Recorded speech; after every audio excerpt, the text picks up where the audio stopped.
Donald and Douglas were rushed off their wheels. The Fat Controller came to see them. "I know you don't mind hard work," he said, "but you can't be everywhere at once. You need some help on the branch lines." The Scottish twins were grateful. "I have a plan," the Fat Controller told them.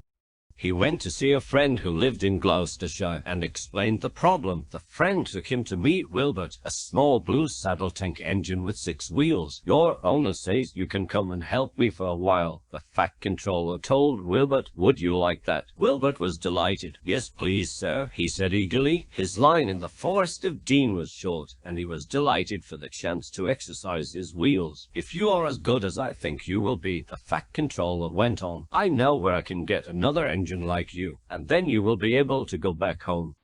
Percy was excited when he heard the news. "Another saddle tank, sir," he said. "Is he like me, sir?" The Fat Controller laughed. "He's bigger and stronger than you, Percy," he said. "Besides, you can manage your trucks. I want him to help Duck, so I'm afraid you may not even meet him." During the week before Wilbert came, it was cold and wet. The engines thought it would never stop raining. None of them wanted to go out, but passengers and trucks were waiting.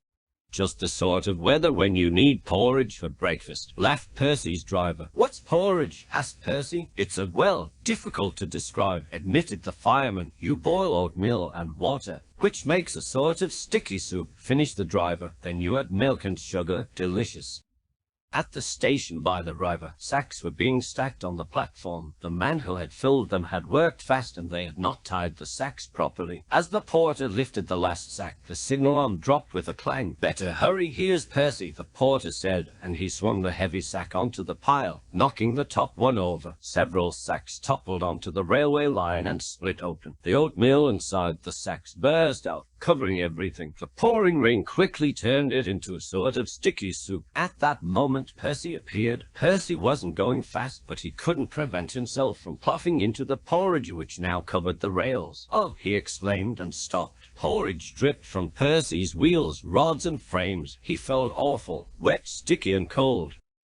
"Oh dear," remarked the driver. "Well, Percy, you've found out about porridge the hard way, haven't you? The thing is, you're supposed to eat it, not paddle in it." Percy didn't think it was funny.